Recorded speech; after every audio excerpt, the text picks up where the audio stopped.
listening to America First Radio.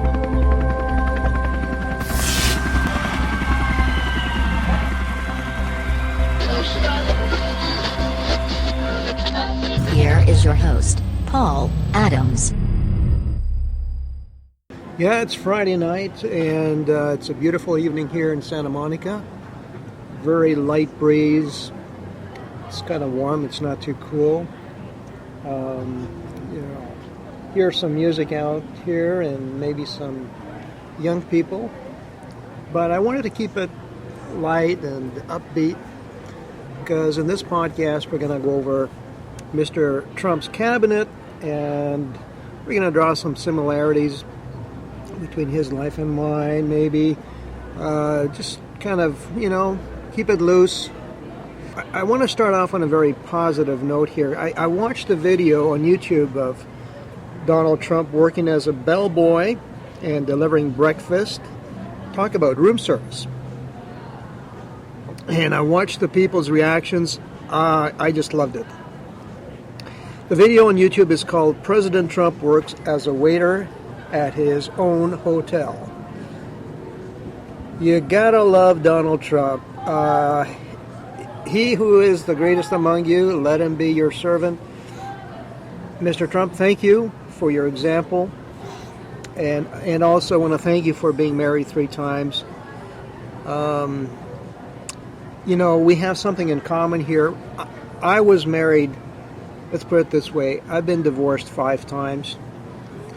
And going to the cleaners has a special meaning for me. So we have that in common. And 2 of the people I married, they proposed to me. I didn't propose to them. And I was also married to 2 black women, African American women, not at the same time, mind you. But I've had my experiences, and I knew I had been married once too many times when I went to file my divorce papers at the courthouse, and the clerk greeted me by my first name.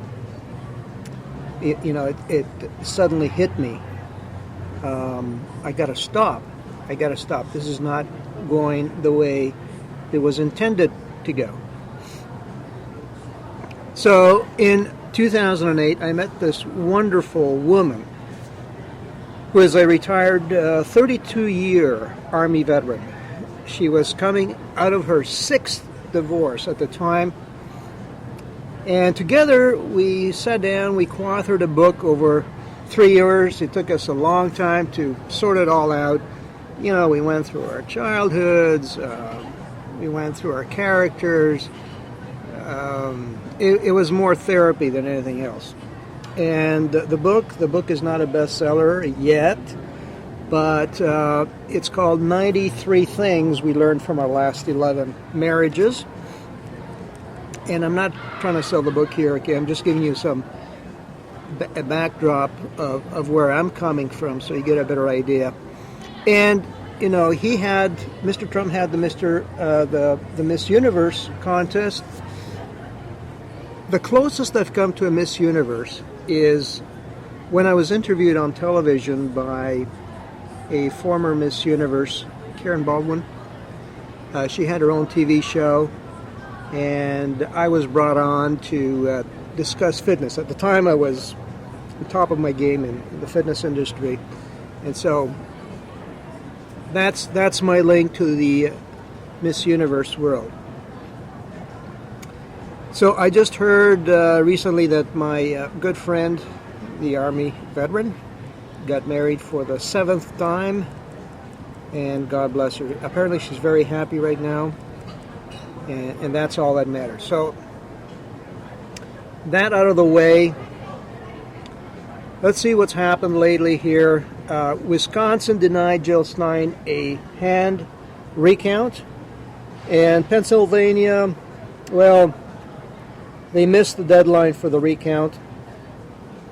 And officially now Jill Stein is relegated to the asterisk bin of American history, along with Fiorina and Debbie Wasserman, long in the tooth Schultz.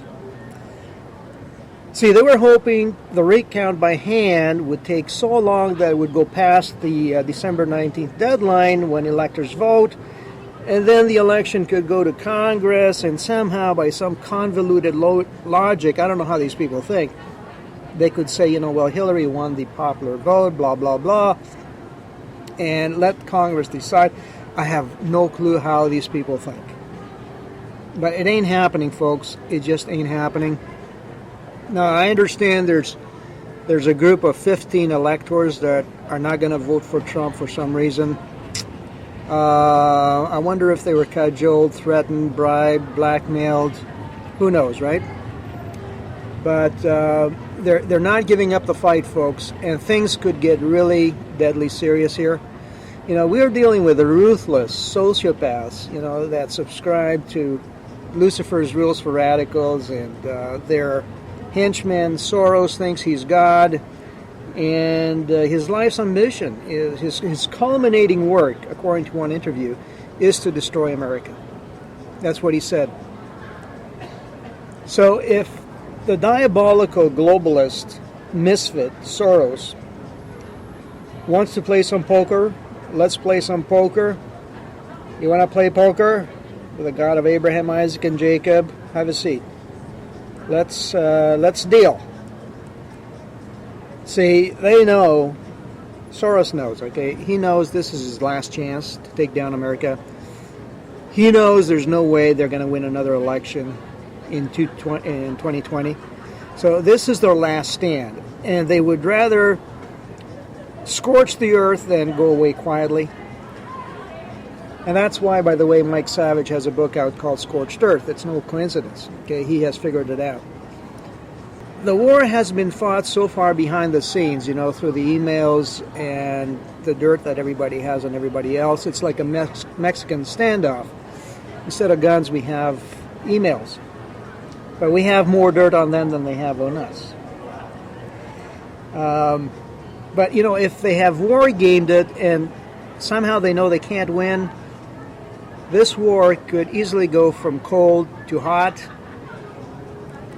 And the good news is that 90% of the military is loyal, pro-American. Of course, the other good news is that the people are armed to the teeth. They're locked and loaded. And once again, I want to thank Alex Jones for all these updates, and also Matt Bracken. Got to thank him. See, my podcast is sporadic. Okay, I go on whenever I go on. They have to go on every day. So if you want to follow Alex, I highly recommend him. He's been around for 22 years plus, and he knows his stuff inside out. I take a different approach. I take a wider swath maybe, and try to connect different pieces. Try to make sense from 5,000 feet ground level, 10,000 feet. I jump off sometimes to 200,000 feet. Take the broader bird's eye view. He does that too. Alex does that too. I'm not saying he doesn't. He's just a great guy. So here we go. They're cheering for you, Alex. So let's switch tracks here and look at Trump's cabinet. Okay, the appointments so far. We have Oklahoma Governor Mary Fallin has been named vice chair of Donald Trump's transition team. Nikki Haley was called as ambassador to the United Nations. That should keep Nikki out of national politics for a while and keep her busy with the UN. Now, on Facebook, Donald Trump had this to say about his most recent pick, Steven Mnuchin, who was tapped as Secretary of the Treasury. He said, Steve Mnuchin is a world-class financier, banker, and businessman, and has played a key role in developing our plan to build a dynamic, booming economy that will create millions of jobs. His expertise and pro-growth ideas make him the ideal candidate to serve as Secretary of the Treasury. He purchased IndyMac Bank for $1.6 billion and ran it very professionally, selling it for $3.4 billion, plus a return of capital. That's the kind of people I want in my administration representing our country. End of quote. Couldn't agree more. Couldn't have said it better. And I like the way Mr. Trump did a fantastic job neutralizing Mitt Romney. There should be a book out called Never Trump, Loser Romney meets Never Romney, Winner Trump. Or how not to diss a party nominee who once endorsed you when you ran for president and then eat crow. And I wonder if Romney fessed up to Trump, if he told him that the Bushes were behind him, to call Trump a con man and criminal. I bet you they did. I bet you they were behind that. Romney would make a great ambassador to Iceland. Great place for him to chill. Maybe he can figure out how the banking system works there and why they put these bankers to jail. And the moral of the story with Romney here is very simple, okay? There's no correlation between brain size and intelligence, folks. None whatsoever. Now, getting David Petraeus in as Secretary of State would be swell. I can't see Rudy Giuliani in that role. I think Rudy should be better equipped as one of the justices in the Supreme Court. I don't know. That's my feeling. Now, if David Petraeus comes in and he can somehow, just maybe annex Canada, in a kind of Louisiana Purchase transaction, some kind of a merger, bring in maybe 10 more states into the Union, get rid of that border. Nobody talks about the northern border. I wonder why that is. We always talk about the southern border. I think there's plans. There's plans in the back rooms, and that would be like the cherry on the top. Who would want to mess with the United States after that, right? A bigger and stronger America would work wonders for peace in the world. Plus, we got this pro-Islamic Trudeau up there. I think he's a threat. I think he's a threat to our national security. I really do. And besides, he's getting on my nerves. So, Petraeus, Secretary of State, would certainly be great. He'd be vindicated after his life was torn to shreds for doing 1,000th of what Hillary did. And now we have heard that James Mad Dog Mattis was tapped as Secretary of Defense. Talking about some badass military muscle coming in. I mean, man, talk about a Patton resurrected. There he is. Here's one of General Mattis's famous quotes, and I don't use profanity, folks, but I read this and I thought, He said, "I come in peace. I didn't bring artillery, but I'm pleading with you with tears in my eyes. If you with me, I'll kill you all." Now, the F word never sounded better than when placed in that context and delivered by General Mattis. Now, if General Michael Flynn steps into the role of security advisor, we should have some serious military muscle there, okay? And I think we should be able to keep our promise, our promise to the ISIS fighters. They can have their 72 virgins within 2 months. I think we can deliver on that. In other appointments, we heard that Elaine Chao, she was born in Taiwan, by the way, she was tapped as Transportation Secretary. And that brings in some ethnic diversity at the top. She's also married to Mitch McConnell. Yes, believe it or not, someone actually loves Mitch. So that should keep the Republican tribe under the microscope. And then we have Tom Price as Health and Human Services Secretary, which will ensure that Obamacare is repealed within 30 days. We had Seema Verma appointed as overseer of the Center for Medicare and Medicaid. Great optics there. She's ethnic. I think she's from India. I'm not sure. But she's definitely brownish, okay? She's ethnic. She has CEO credentials, and hey, she's a woman. What more can you ask? And then we got Wilbur Ross, who was tapped as Secretary of Commerce, and Todd Ricketts as Deputy Secretary of Commerce. I can't really comment there. I trust Mr. Trump's judgment. He has superb advisors, so let's see how that works out. But how about this one? Sarah Palin may head Veterans Affairs. Now, I know there's some issues because her husband had some surgery recently, so there may be health issues. She may not be able to travel back and forth. Alaska's a long way. And I think she'll do a great job. The more women on top, the better.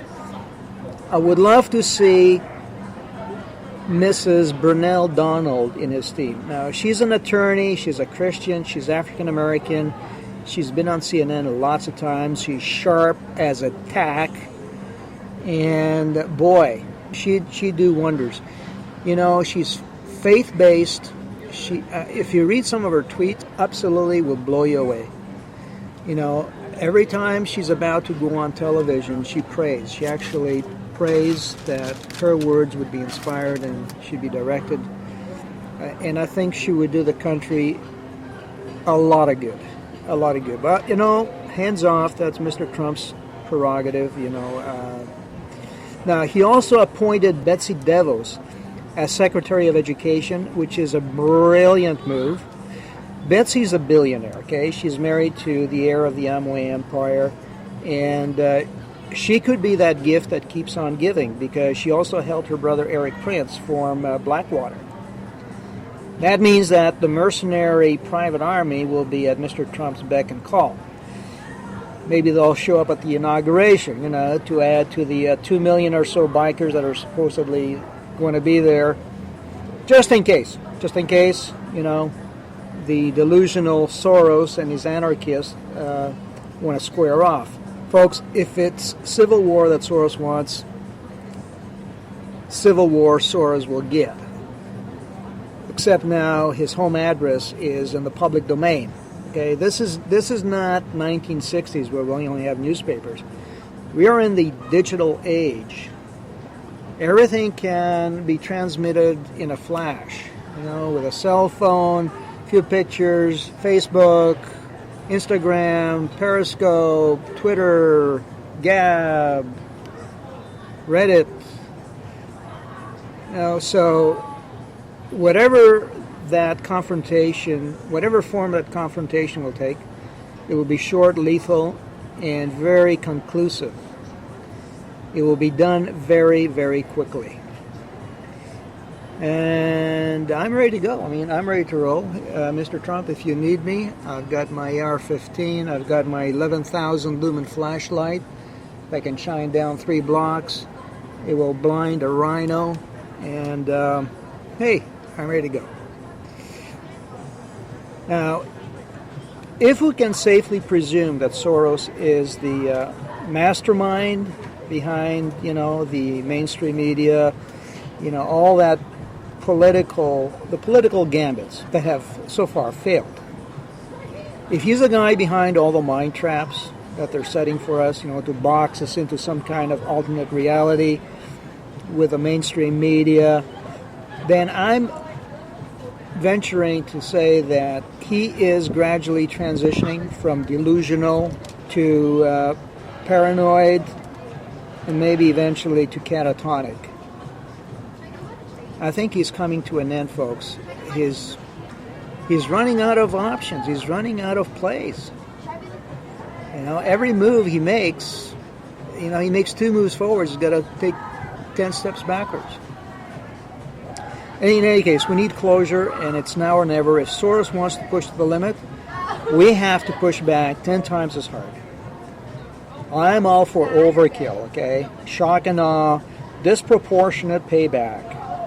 Let everyone know that you don't mess with America, not with the American majority. Okay, so much for the appointments. That's all for now. God bless Mr. Trump and God bless America.